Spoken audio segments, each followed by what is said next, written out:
Hello learners, we welcome you for this video lecture session. Today's topic is application of second law of thermodynamics and control volume formulation. This is the 14th module of the course Thermodynamics and its application. In our earlier discussions, we had discussed the control mass formulation for the second law of thermodynamics. Now we are going to discuss the application of second law of thermodynamics and control volume formulation. After listening to this video lecture, you will be able to explain the concept of control volume. You will be able to derive the control volume formulation for second law. You will be able to understand the concept of entropy generation in control volume, and you will be able to know the component efficiency of turbine and compressor, etc. You will also be able to appreciate the concept of entropy change for an isolated system. So let us begin our discussion. Before starting our discussion, let us have recapitulate of the control volume, which we have already discussed in our earlier session. Control volume is a fixed volume in space. It is also known as an open system. Outside the control volume, we call it surroundings. For control volume system, we consider that there is heat interactions in between system and the control volume. There may be work interactions in between system and surroundings, and mass can also enter into the control volume and also be able to leave from the control volume. Many systems are most conveniently analyzed as a system fixed in space which permits mass to cross the boundaries. Such system is defined to be a control volume or an open system. Control system, control volume and isolated systems. We have discussed these three important things several times. Now let us again discuss those topics or those important terms so that we can understand the topics which are coming next. Closed system, there may be heat and work interactions between system and surroundings, and for a closed system, mass is constant. Mass cannot leave the control system. For a control volume, the volume is fixed and it is encompassed by the boundary. Outside the boundary is known as surroundings. There may be work interactions in between system and surroundings for a control volume. There may be heat interactions in between control volume and surroundings, and there may be mass interactions in between system and surroundings. But for an isolated system, no interaction permissible. When you think of a control volume, let us see what will be the mass with reference to the conservation of mass principle.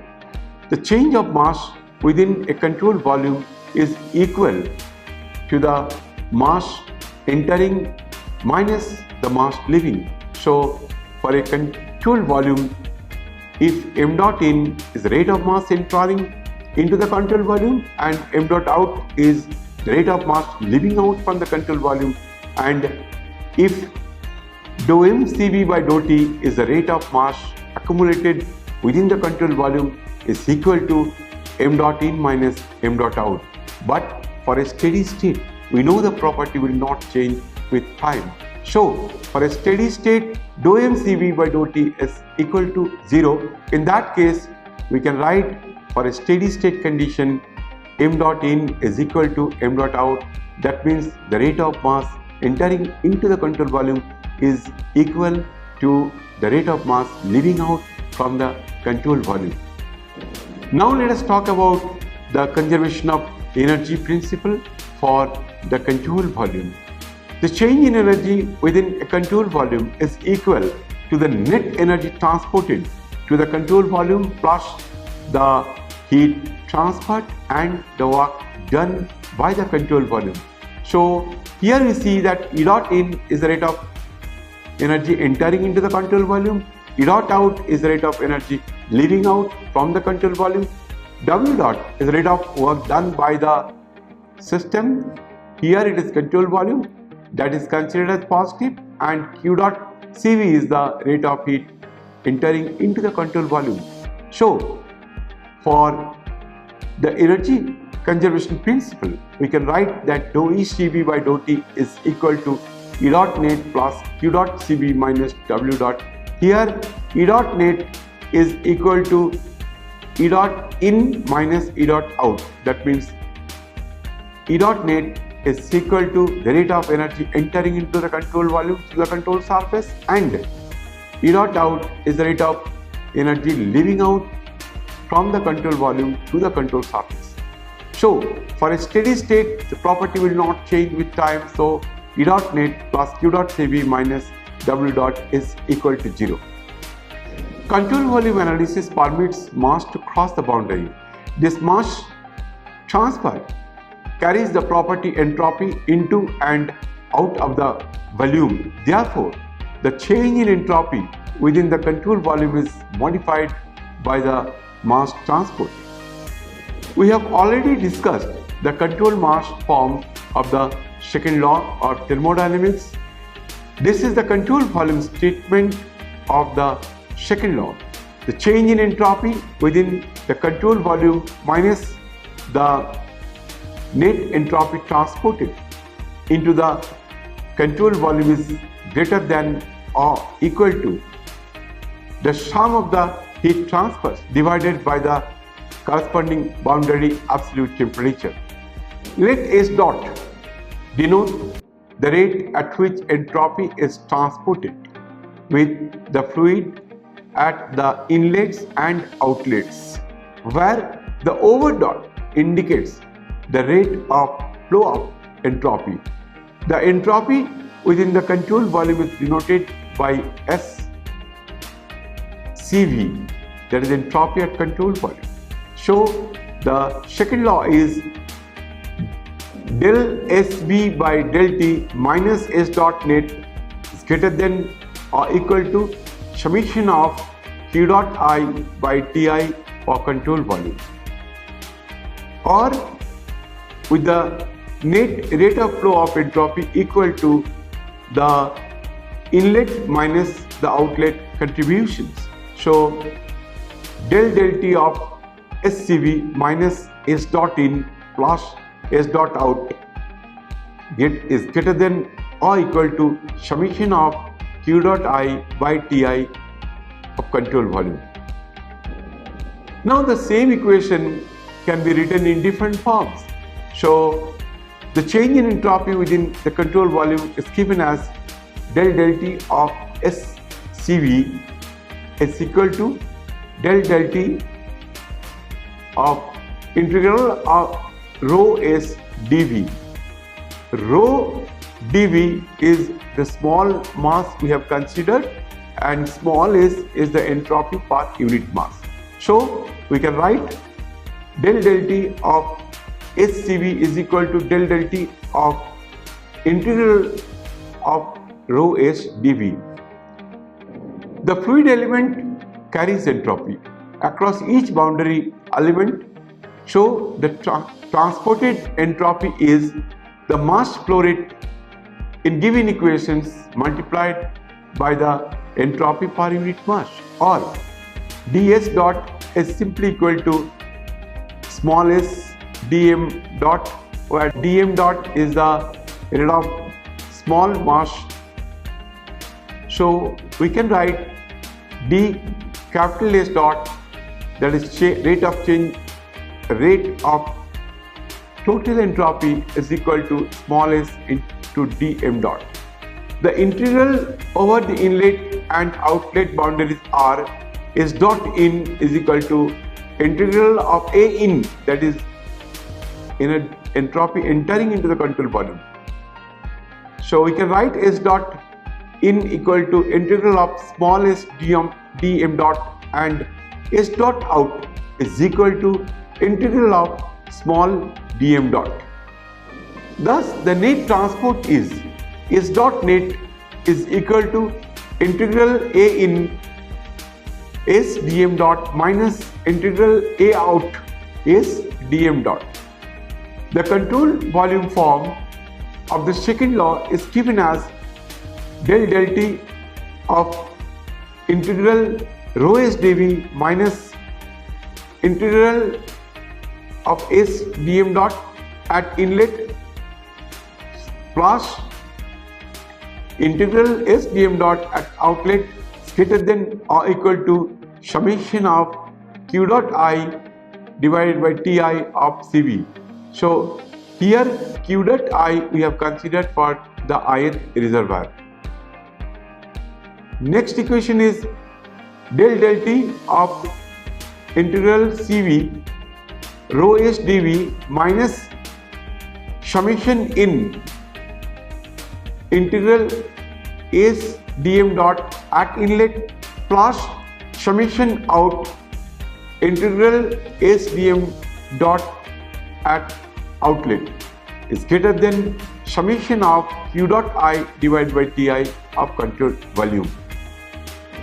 The equivalent expression corresponding to equation given from using the entropy generation concept, that is S dot generation, is equal to S dot gen is equal to del del det integral rho s dV minus integral S dm dot at inlet plus integral S dm dot at outlet minus summation of q dot I divided by Ti of control volume is greater than or equal to 0. This is the expression for the entropy generations.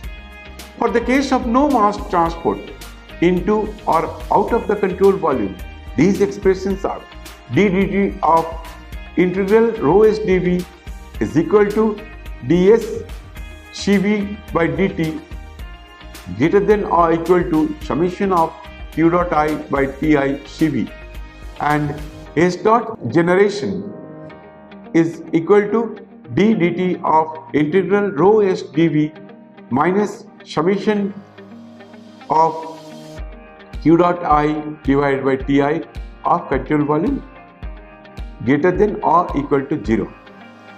These are the same expressions for the control mass form of the second law if the system is isolated, so that there are no interactions with surroundings. The heat transfer is 0, and d dt of integral rho s dV is equal to ds Cv by dt greater than or equal to 0. S dot generation is equal to d dt of integral rho s dV is greater than or equal to 0. The same expressions we have got for the control mass formulation, because when you think that there is no mass entering into the control volume and no mass going out from the control volume, so the final expression for that control volume will be same as the final expressions we have got for the control volume while considering the second law of thermodynamics for control mass formulation. Now we will discuss about isentropic process. An isentropic process is a constant entropy process. If the isentropic process is reversible, it must be adiabatic. But if the process is adiabatic and reversible, it must be isentropic. Now let us discuss about the Gibbs equation for an ideal gas. Gibbs equation for an ideal gas, change in entropy, that is S2 minus S1, is equal to integral Cv dt by d plus r log v2 by v1. Here we are considering the natural logarithm, we call it ln. The other equations for the Gibbs equation for an ideal gas is S2 minus S1 is equal to integral Cp dt by t minus R ln P2 by P1. Here Cv is the specific heat at constant volume, while Cp is known as specific heat at constant pressure. Now we will see what will be the expressions for isentropic process for the Gibbs equations which are given in these two equations.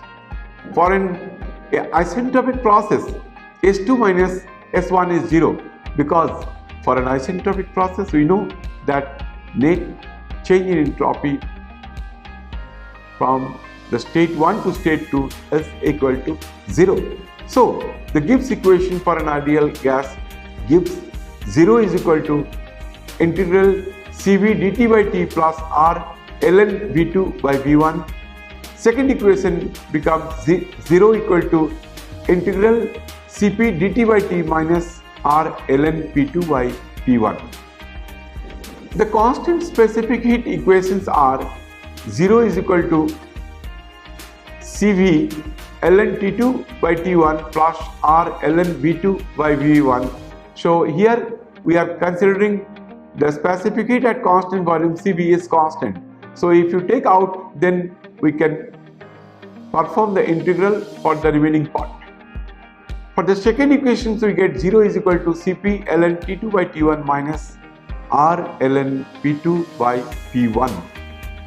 Dividing the specific heats of each expressions, we get T2 by T1 is equal to V2 by V1 whole to the power minus R by Cv.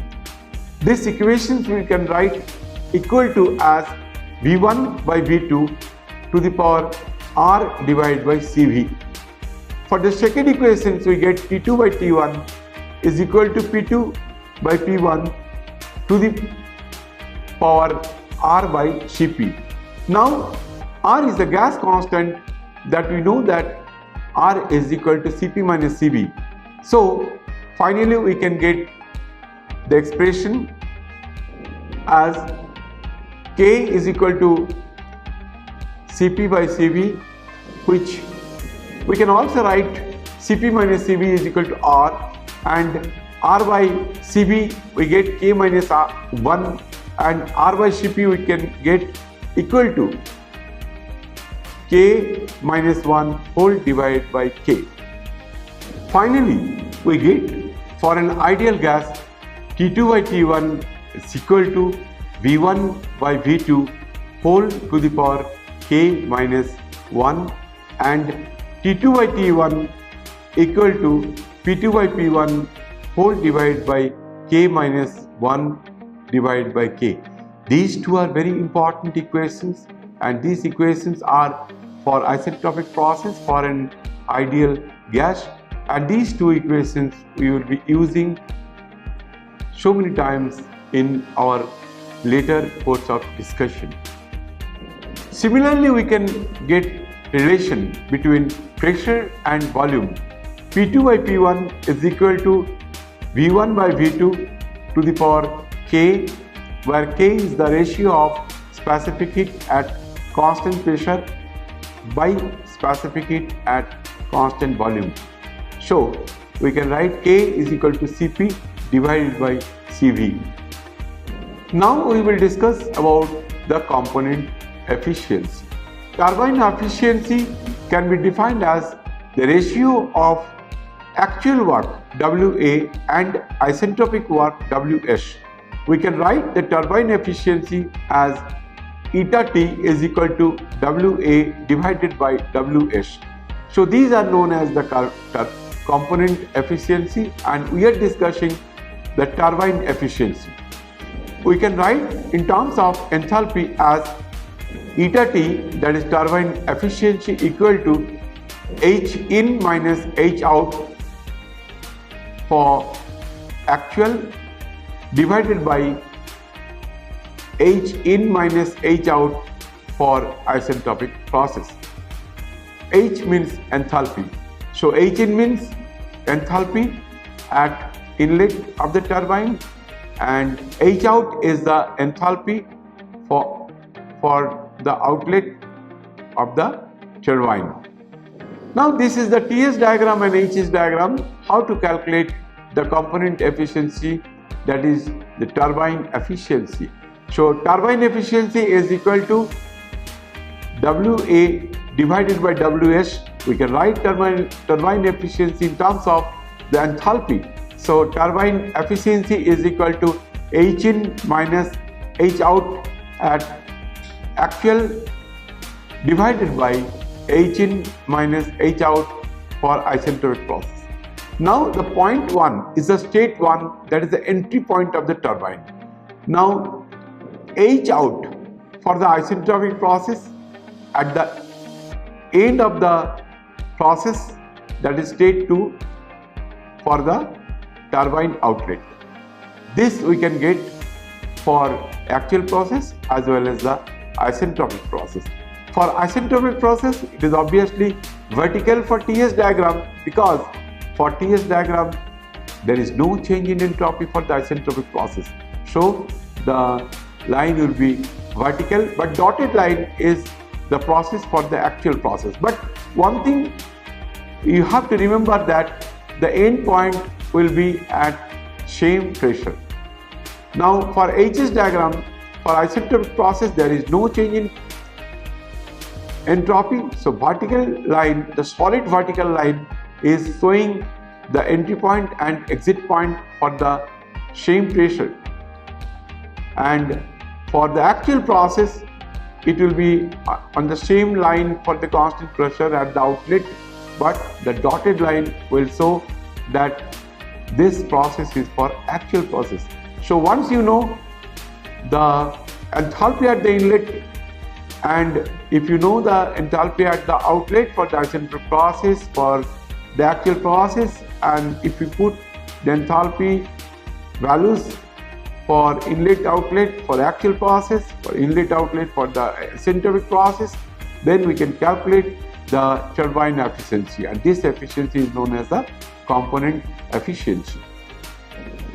Now compressor efficiency can be defined as the ratio of isentropic work and the actual work. Similarly, the compressor efficiency we can write eta C, that is efficiency of the compressor, is equal to Ws by Wa. We can write efficiency in terms of enthalpy as compressor efficiency is equal to H in minus H out for isentropic process divided by H in minus H out for actual process. So why it is just reverse of turbine efficiency? Just look at the PV and TS diagram, then it will be crystal clear to you. You see that in is the starting point for the compressor. What is going on? The final pressure will be high, but for the turbine, for final pressure at the exit of the turbine will be low. So in this case, H in is on the higher pressure line, and at the H in should be at the lower pressure line. So H out is at the higher pressure line. For isentropic it is vertical, and for the actual process that is shown at the dotted line. So component efficiency for turbine compressor is eta C is equal to H in minus H out isentropic process whole divided by H in minus H out for actual process.